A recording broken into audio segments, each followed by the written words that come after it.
नमस्कार दोस्तों, आज मैं सुनाने वाली हूँ पितामह भीष्म और अम्बा की कहानी।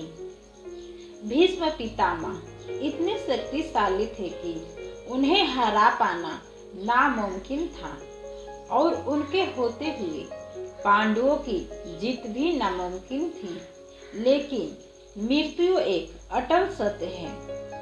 भीष्म पितामह की मृत्यु का कारण भी विधाता ने तय कर रखा था, जिसका संबंध काशी के राजा की पुत्री अम्बा से था।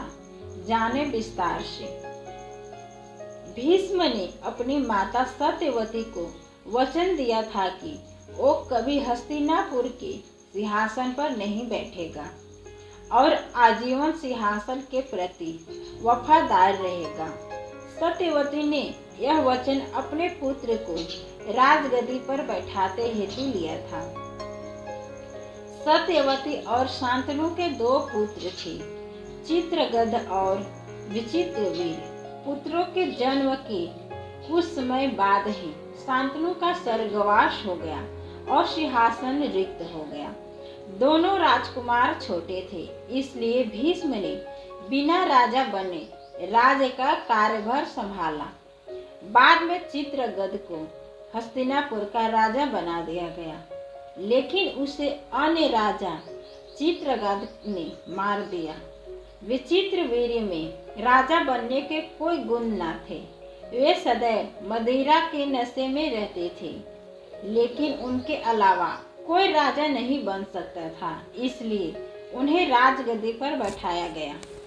उसी समय काशी के राजा ने अपनी तीनों कन्याओं के लिए स्वयंवर का आयोजन किया, लेकिन हस्तिनापुर को संदेश नहीं भेजा गया, क्योंकि विचित्रवीर के स्वभाव से सभी परिचित थे। यह बात भीष्म को अपमानजनक लगी और उन्होंने काशी जाकर हाहाकार मचा दिया और तीनों राजकुमारियों का अपहरण कर लिया और उनका विवाह विचित्रवीर से तय किया।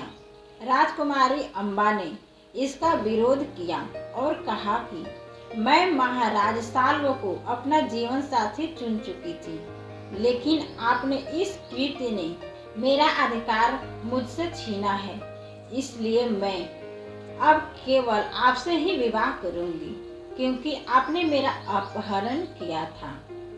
तब भीष्म ने उनसे क्षमा मांगी और कहा कि हे देवी, मैं ब्रह्मचारी हूँ और अपना वचन नहीं तोड़ सकता। आपको मैंने अपने भाई विचित्रवीर के लिए हरा था। इस बात पर क्रोधित अम्बा भगवान शिव की तपस्या करती और अपने लिए न्याय मांगती है। तब भगवान शिव उसे वचन देते हैं कि अपने अगले जन्म में तुम ही भीष्म की मृत्यु का कारण बनोगी। इसके बाद अम्बा अपने अम्बा स्वरूप को त्याग देती है और महाराज द्रुपद के यहाँ शिखंडी के रूप में जन्म लेती है, जो कि आधे नर एवं आधी नारी का स्वरूप है। भीष्म पितामह की मृत्यु।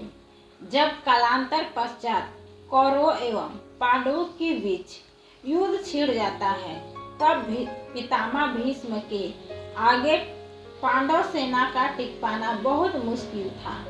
उन्हें अपनी जीत निश्चित करने के लिए भीष्म की मृत्यु अनिवार्य थी। तब भगवान कृष्ण इस समस्या का समाधान सुझाते हैं और अर्जुन के रथ पर अम्बा अर्थात शिखंडी को खड़ा करते हैं।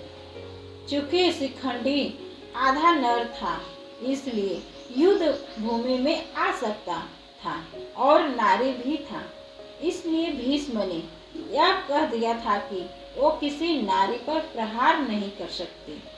इस प्रकार शिखंडी अर्जुन की ढाल बनती है और अर्जुन उसकी आड़ में पितामह को बाणों की सैया पर सुला देते हैं और ऐसे अम्बा का बदला पूरा होता है। भीष्म पितामह युद्ध समाप्ति तक बाणों की सैया पर ही रहते हैं। वे मृत्यु की इच्छा जब तक नहीं कर सकते थे, जब तक कि हस्तिनापुर का सिंहासन सुरक्षित हाथों से ना सौंप दें। अतः वे युद्ध समाप्ति पर ही अपनी मृत्यु का आवाहन करते हैं। तो दोस्तों आशा है कि पितामह भीष्म और अम्बा की कहानी पसंद आई होगी। कहानी पसंद आई तो लाइक और सब्सक्राइब करें। Thank you.